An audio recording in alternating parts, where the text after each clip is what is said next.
Hello my dear friends, आज मैं class 10th का जो इम्पोर्टेंट प्रश्न लेकर आ रहे हैं। क्लास 10th का संस्कृत देखिएगा। प्रश्न को आपका सब्जेक्टिव है संस्कृत। कहता है उससे पहले देखने से पहले एक प्यारा सा मोटिवेशनल, अपने दिमाग को हर स्थिति में शांत रखना सीखे। अपना दिमाग को हर स्थिति में शांत रखना सीखे।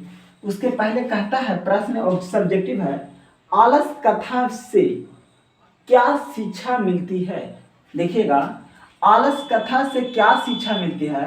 तो आंसर लिखा है, कहता मैथिली के कवि विद्यापति द्वारा रचित पाठ आलस कथा में आलसियों के माध्यम से शिक्षा दी गई है। शिक्षा दी गई है कि उनका शरण पोषण एवं कर्मशीलों अर्थात दयावानों के बिना संभव नहीं है। आलसी काम नहीं करते, ऐसी स्थिति में कोई भी दयावान उनकी व्यवस्था करते हैं। देखिएगा एक फिर से देखिए, कहता है आलस कथा से आप क्या समझते हैं। तो आलसी के कवि विद्यापति द्वारा रचित पाठ आलसी कथा में आलसियों के द्वारा माध्यम से शिक्षा यह दी गई है कि उनका शरण पोषण करुणाशीले अर्थात दयावानों के बिना संभव नहीं है। आलसी काम नहीं करते, ऐसी स्थिति में दयावान ही उनका व्यवस्था नहीं करते हैं। चलिए अब हम लोग दूसरा प्रश्न को देखते हैं। कहता आलसशाला के कमियों ने आलसियों की परीक्षा क्यों ली। कहता है आलसशाला की कमियों ने आलसियों की परीक्षा क्यों ली। तो आंसर देखिएगा, कहता आलसशाला में बहुत सारे बनावटी आलस ग्रहण कर अन्न और वस्त्र प्राप्त करने लगे, जिनसे आलसशाला का खर्च बढ़ गया। आलसशाला का क्या हो गया? खर्च बढ़ गया। अधिक खर्च को देखकर वहां के कर्मियों जो काम करते थे उनकी आलसिया की परीक्षा लिया था। आलसी लोग बहुत ज्यादा बढ़ गए थे, वहां पे आदमी ने परीक्षा लिया था। चलिए आगे प्रश्न है तीसरा, आलसशाला में आग लगने पर क्या हुआ। देखिए कहता आलसशाला में आग लगने पर क्या हुआ।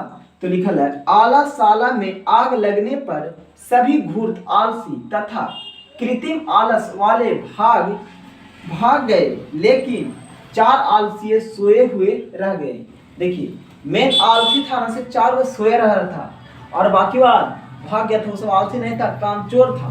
देखिए वह कहता है सोए हुए रह गए और आपस में बात करते थे और उन लोगों ने सोचा कि अगर इन्हें नहीं निकाला जाए तो वह जल जाएगा। जो आदमी आग लगाया था वो आदमी सोचा कि अगर नहीं निकालेंगे तो जल जाएगा, नहीं निकालेंगे तो जल जाएगा।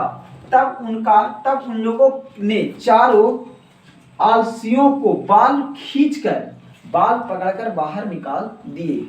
चलिए अब हम लोग प्रश्न को अगला पॉइंट को देखते हैं। आलस कथा का क्या संदेश है।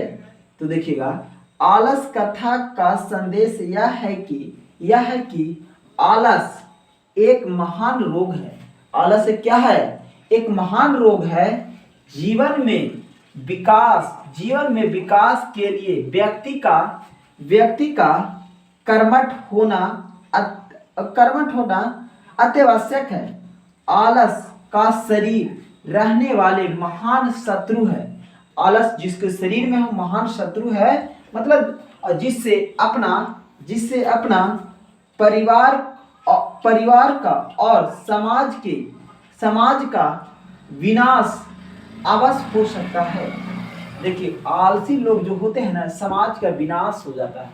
इससे फिर नेक्स्ट वीडियो में आज इतना ही तक। चैनल अच्छा लगे तो चैनल को जरूर सब्सक्राइब करिए।